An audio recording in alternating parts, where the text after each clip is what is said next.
Hey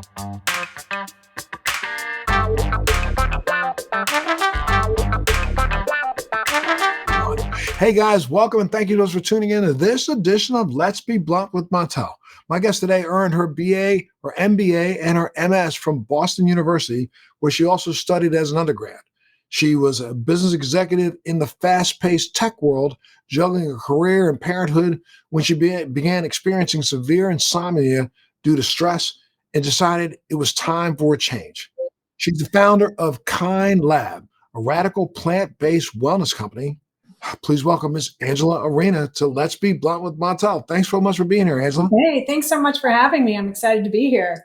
Absolutely. Why don't you tell us a little bit about your background before you got into the cannabis industry? Sure. So, I was in the technology space. I worked at FedEx for years. It ended up being great experience working in a heavily regulated industry because, as you know, at least in Massachusetts, there's nothing more heavily regulated than cannabis except for uranium. So worked at FedEx for 12 years in technology and operations, just kind of trying to always keep all the plates spinning, keep things going. Decided to make a jump, came back up to Massachusetts into the more of the startup space, worked for two tech startups, which was great. But in the process of doing that, kind of got caught up in some insomnia, stress, anxiety, that kind of thing, and got interested in cannabis and decided to kind of go off on my own. Well, why cannabis though? Had you been interested in cannabis before the stress began? Have you been a recreational user in part of your life, or was this something new? No, this was something new. And actually, I still get excessively teased for being in this industry because I was very, very much anti-marijuana. I figured if it was illegal, the government made it illegal for a reason.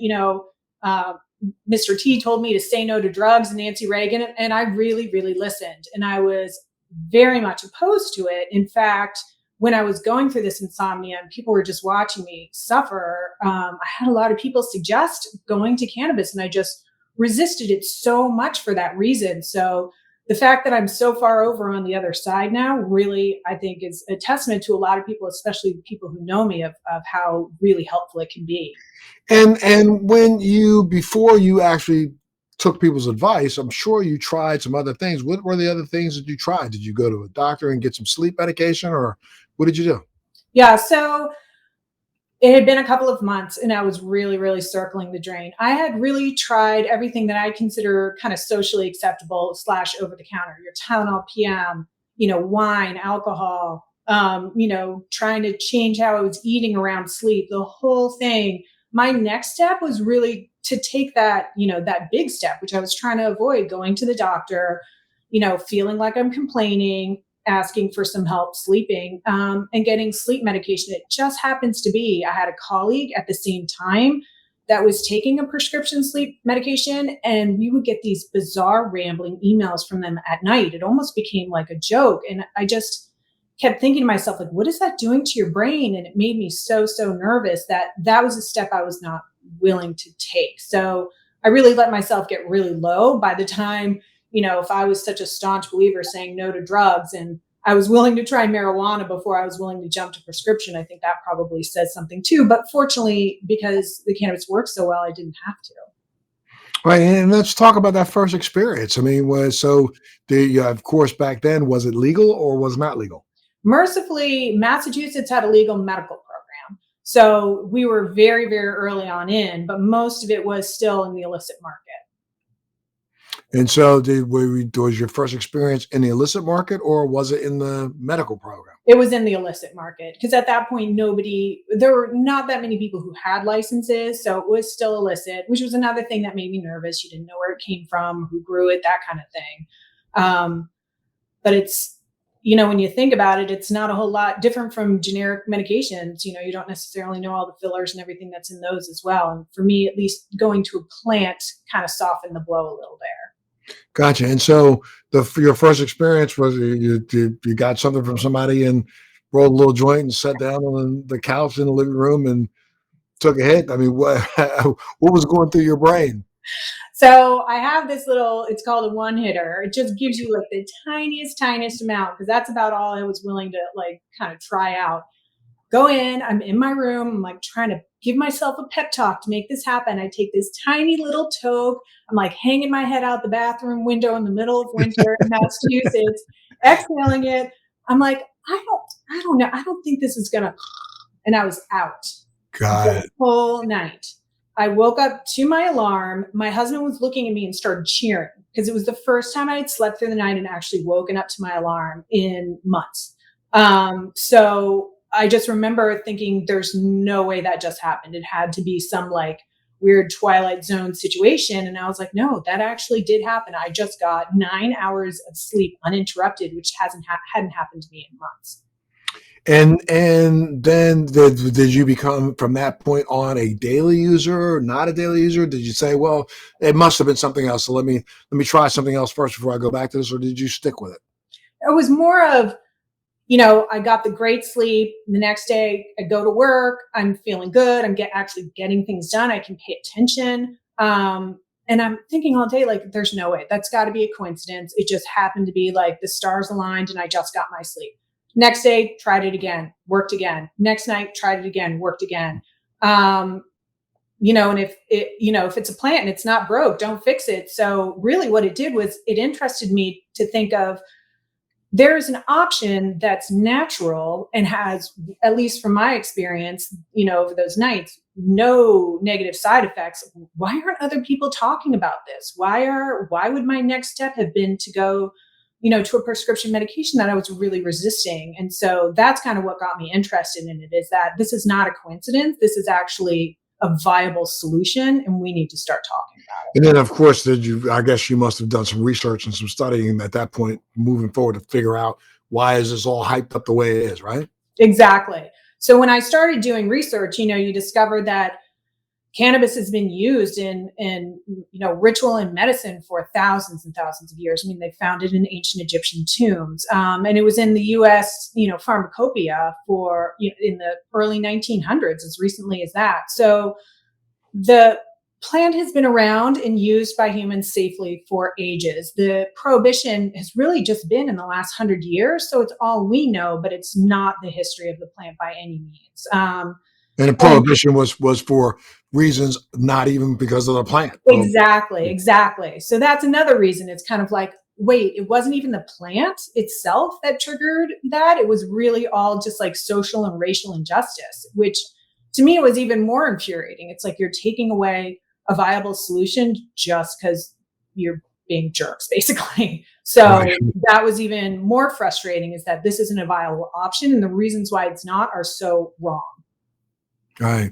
So now, as you did more research, you started to realize that, there are these things called cannabinoids, and some of them benefit you without the euphoric side of it, and some of them benefit you with slightly using the euphoric side. So is that what sent you down the path to try to figure out whether or not you could help others by creating your own, idea, your own kind labs? Is that what sent you down the path? Yes. I mean, it was really at the time, obviously, Massachusetts was one of the first states to roll out a program. There really weren't that many programs. And even in the hemp space, it was difficult to find hemp that was grown in the US, not to mention any hemp that would have been, put into finished products. So I just started doing more experimenting, working with what I could pull together, coming up with solutions to problems I had. I hurt my back. The trouble sleeping obviously started it, daytime stress, that kind of thing. Coming up with solutions for myself, and only to find that, a lot of my family and friends have the same problems, and a lot of their family and friends have the same problems. And it got to the point where I was just driving around in circles all the time, dropping off products. And I finally figured, why not make a go of this and try to make it real? And, my whole philosophy has been to make it much more accessible. And education is a big, big, big component of making it accessible, as well as having products, not only obviously that are effective and quality, but that people can understand easily. It's not, you can pick it up, read the label, and get your head wrapped around what it is. So you don't have to spend hundreds of hours of reading medical papers and doing the research that I did. Just let me do it for you, but let me give you access to something that's all natural that could really, really benefit your wellness. And is your product line primarily a CBD line, a CBN line? Is it a cannabinoid line without THC, or do you also have THC products? So here, right now, in Kind Lab specifically, is all hemp. So some products do have a trace amount of THC in them, but nothing over the 0.3% legal limit. I do use other cannabinoids now, CBG, CBN. I'm coming out with a product with CBC also, just to enhance the overall effect, as well as other plant-based ingredients, saffron, arnica, magnesium. So the idea there is someone can pick something up and say, well, I don't really understand what CBD does, but I know that, wow, arnica would really be great for my shoulder that's hurting me, or magnesium could be good for my stiff lower back. And then that way, not only does it make the product that much more effective, but it gives people like a bridge to really understand. Longer Are you probably explain your product? Are they tinctures? Or are they gel caps? Or are they gummies? What are they? Yep. So I have a combination of various tinctures. I choose cream, balms. I kind of run the gamut, to be honest. A little bit of everything, primarily just to, not only am I looking to make sure the delivery method is going to be the most effective for the problem I'm trying to solve with this specific product, but also to give people a choice. Chews are really popular in general right now. I mean, like everyone's going back to the Flintstone days where they're just popping, yummy kind of candy type of vitamins. But the good thing about chews is that they're sugar and they taste good, and they're very non-threatening looking. So a lot of people who are starting their journey just love to try the chews. So that's been a really popular product for us. Gotcha. And again, you're using not just cannabis and not just hemp, but you're using other botanicals and other herbs and things. Exactly. Mm-hmm. Yep. And the idea again is not only combined can all those plants just, we're kind of attacking a problem from multiple angles, which is really helpful when you're not really necessarily sure what a root cause is. Like, let's, try as many different things as possible, as well as, like I said, when people pick things up, they can see ingredients that they recognize. And therefore, it's easier for them to understand how this is going to help them, even if they haven't necessarily done like hundreds of hours of research on cannabis. Well, I mean, the CBD space or the hemp space is a pretty crowded space these days. What helps differentiate your products from the others that are in the marketplace? So one thing I noticed as I was starting my company is that there are a lot of companies that are focused on millennials, and there are a lot of companies that are quote unquote gender neutral, but they tend to skew a little bit male. But if I was a customer going out and looking at products, there just wasn't a lot that I felt like was for me. I would read the back of a package and be like, well, this would be great for my, 20-year-old niece, but for me, maybe not. And it was really just starting to look at now, what do I need now as a woman over 45? There's not a lot out there for us. And I really wanted to help women feel their best. So that was another big component of it is women 45 plus. How do I help you embrace your body, really understand nature, evolve with time, and help you just kind of live your best life? A lot of women around that age are starting to feel invisible by society. There are not a lot of options as you get older. And, the way women's health is very much different from men's health. And so my products are really focused on women 45 plus and our struggles. And I think that's just one area where there's just not a lot of players in the market. And I really hope I can help that group of women feel. Well, especially when, most of the ad agencies and, publicists out there are trying to reach that sweet spot demographic that exactly 15, what is it, 15 or 18 to 35, I think. Yeah, exactly. Right? Mm-hmm. Yeah, so they kind of leave women out as if you don't exist over the age of 35, right? Right, exactly. And so it's hard when you're looking for products. I mean, I had a physical store for some time before COVID, and a lot of times people would come in and they'd look very hesitant, women my age, until they saw me. And they were like, oh, okay. All right, this is starting to make sense now. It's almost like a little bit of like they almost wanted to be convinced. They walked in, saw someone, who was their age, who looked like them. Representation matters. And it made them that much more comfortable with, trying out the products. And you said you had a physical store before COVID, but, was not cannabis deemed an essential service during COVID en masse? It was. So marijuana specifically was. First, they only said medical, but then they opened it up to adult use. That stayed open.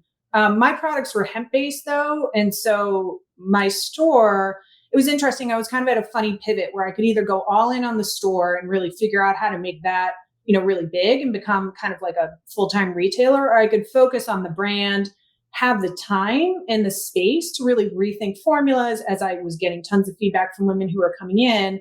and kind of go all in and become much more of a national brand versus kind of like the local hero. So my COVID silver lining, to be honest, was I was so worried beforehand that if I closed the store and really to pivot to e-commerce and focus on the bigger picture, would those customers keep coming back and would I be able to make my products available to them? And boom, COVID hit. Everyone got trained to order online and it was a little bit more easy for me to pivot to that. And since then, I have completely new branding. I'm launching a bunch of new products. So like I said, that was a little bit of my COVID silver lining and more of like a business strategic move, just being able to take advantage of that opportunity. And I guess your first focus groups were friends and family, right? Exactly. So were you said you were driving around, providing products to a lot of friends. They gave you a lot of good feedback. Yeah, they did. And that's what I loved about this, having the store. And I do miss it for that reason. And, being able to get direct feedback from people come in, they'd be like, okay, well, this helped for this, but not for this. And that was like almost, okay, now it's a challenge. So my first big, pat on the back challenge was restless leg. I mean, that's a huge problem for people. And it can be extremely disruptive and there are really no good conventional therapies for it. Tennis elbow is another one. So just kind of people would come in and say, hey, I'm really struggling with this. And I'm at the point where, I'm willing to basically try anything. And so that was a lot of the feedback I got to create products that would be very multi-purpose and also be able to offer people solutions where they haven't been able to get any previously. Sure. And what's your objective now with the brand? What do you hope to achieve with your brand? So I'm really trying to push out more nationally. With some of the new products I have, especially with my rest chews, which have just come out, they have CBD, CBN, and magnesium glycinate, which is easy on your stomach. So many people are magnesium deficient. And magnesium deficiency can present a lot like anxiety, insomnia. It has a lot of those side effects. So it's just trying to get people well. The next product I'm just launching now are my lift capsules. They have saffron in them, which is being extensively studied for use for mood. Everyone is so sad and stressed, and we've all been in this state for so long that we almost don't even notice it anymore. And the calls I get and the feedback from people, it's just people are really, really hurting right now. And women, especially women 45 plus, tend to really suck it up. They don't want to complain and they spend all their energy, making sure, they're propping up the sky for everyone else, but then they don't do it for themselves. And that's where I got myself when my insomnia was so bad. I was not taking care of myself and not prioritizing my own health and happiness at all. And that's what I want women to do, especially now. So I'm really looking to get my products out nationally. And you are in the hemp space, so therefore you can sell across state lines. Exactly. What's been the reaction across state lines? So it's actually been really positive. When I opened the store a couple of years ago, there was still a lot of like controversy per se around it. People would say, hey, am I allowed to come in here? Do you need to see my license or something like that? Now, most people at least are aware of hemp. They may not like it or believe in it. It still definitely carries a stigma. I am looking, actually, my first objective was always to get into marijuana, but I knew I could build a national brand with hemp. And you have to go state by state with marijuana. So I'm looking to do that now in Massachusetts while I push KindLab out and build that as a national brand, and get the feedback from people and be able to say, okay, now if you need or want marijuana, I also have those products for you. I find it really, really interesting that you said you got pushback on hemp, where hemp has been a product that's been available in this country for the last 300 years. I mean, America was built on hemp, what a lot of people don't even understand. Right. Back to all the forefathers, and every one of the forefathers grew hemp. As a matter of fact, there were multiple times along the way when that was mandatory as a citizen who was a farmer to grow hemp. So I'm just trying to understand what's been the pushback on your hemp products. So the hemp products, it's just, the plants look nearly identical, and people started to, lump hemp and marijuana together. They really just didn't understand that there was a difference and so a lot of what I did was say, well, hemp is, the non-intoxicating version. It's very high in CBD and very low in THC. So you get some phenomenal wellness benefits, but there is no high, because people were very concerned about that. So there was much more of a learning curve, where I feel like people are, to a certain extent, like educating each other and catching up a little bit now. 3 or 4 years ago, it was definitely a different story. Yeah, I think that that's probably one of the shortfalls of this industry is that our lack of education of the consumer. We a lot of people got into this business and jumped out there trying to do B2B, business to Right. business sales, but failed to remember that you needed a consumer. That's the reason why the pharmaceutical industry is all over the television and all over the radios with ad after ad after ad after ad because it's trying to inform the consumer that there's an option out there. I mean, what would you like to see change in our industry? I mean, as I mentioned, I am going for an adult use marijuana product manufacturing retail license here in Massachusetts, and the process is insane. I mean, it's literally the only substance that's more heavily regulated is uranium. And we're talking about a plant that you can grow in a pot in your house right now. So, And does Massachusetts law allow for individuals to grow their own? yes, as part of adult use, you can grow 6 per adult, max of 12 per household. So people, have access to it, but the stigma is just still really strong. And I almost feel like do I think it should be regulated? Probably. It should definitely be taxed. I mean, that's a great opportunity. But when you feel like you're going through airport security or worse just to buy a joint, it's very uncomfortable. And when you see a security guard standing outside of a store, it's going to make people think twice. So it might be out there. Is it fully accessible? I don't think so. And you'd like to see more accessibility, right? Definitely. More accessibility. And then also, I mean, this is why I'm doing it, is products that really help people, help women, especially women 45 plus, and can really enhance wellness. My products aren't as much about recreation, although, certainly use it for recreation if that's your thing. But mine is mostly for, just for wellness to really help people feel better. Especially your CBD products. Now, how about have you already started producing THC products or no? Not yet. I've been doing my own R&D, but the THC products will be very similar. I mean, it's literally like I'm swapping out one ingredient. I think the biggest difference would be for like women's health. There's some areas where THC for like sexual health can be a little bit more impactful than CBD. But other than that, it's really a matter of, with our endocannabinoid systems, CBD is like walking through the door, but you got to go through the screen door. THC really unlocks and opens that door. So for some people, they need that THC to really get them the full power of all the plant benefits. Absolutely. Well, what do you think about? I mean, just you've now been in this industry for what, a couple of years. I mean, Mhm. how long do you think it's going to be before there are some changes at the federal level? I wish it would be longer, but I mean, to be honest, every week I see someone saying, "Hey, when federal comes, it's going to look like this. It's really going to hurt small businesses. It's really going to do this. It's really going to do that." But we've been having the same conversations for years. Unfortunately, I think it is going to take a really long time, um, and I wish it wouldn't.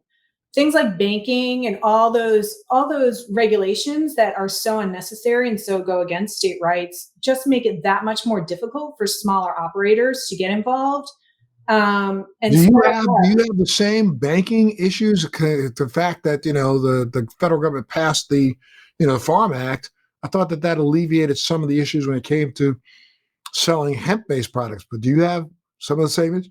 Yep, I've had my bank accounts closed. I've had more than one credit card processor shut me down.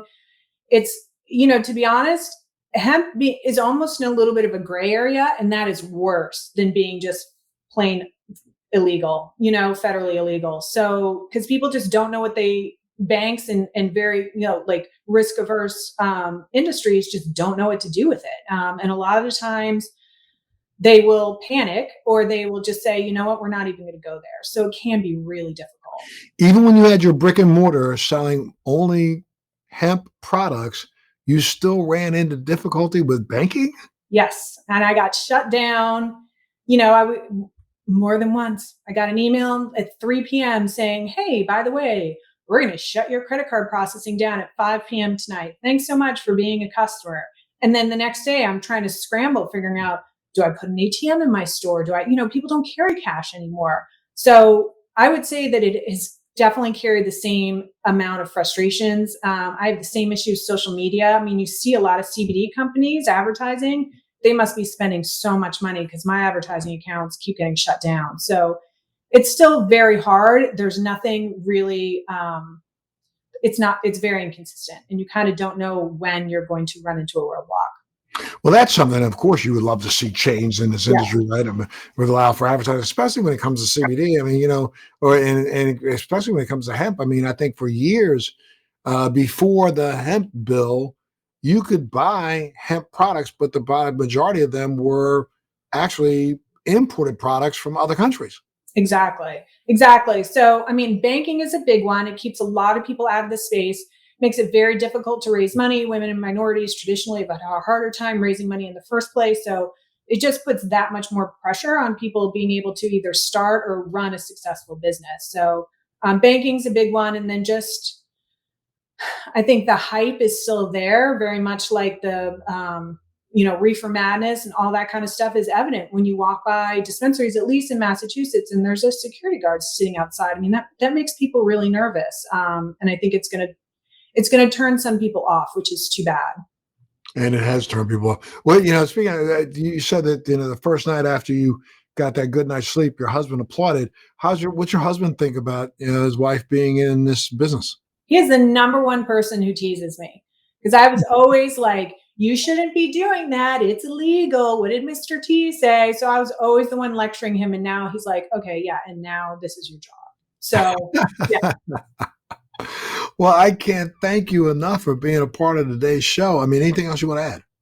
No, thank you so much for having me. I just encourage anyone who wants to try a product. If you try something, you don't have to do it forever. Just give it a try. At the very least, it's something else you can cross off your list of feeling better. Well, Angela, now, if people wanted to find out more information about you and about your products, where do they go? They can just go to kindlab.com, and you can always reach out to me. I'm available to help people personalize recommendations and advice on how to start feeling great. Absolutely. Well, I can't thank you enough for being a part of Let's Be Blunt with Montel. And whenever you want an opportunity to come back, please let us know. We'd love talking to you. Fantastic. Thanks so much for having me, Yes, Montel. ma'am, for sure. You stay well, take care of those kids, and we'll Well, see you soon. Okay. sounds good. All right now. Thank you. Thanks for joining me on Let's Be Blunt with Montel. Please make sure you're subscribed and hit the bell to be notified when new episodes post each week. We'd love to hear your feedback also, so please send us your comments.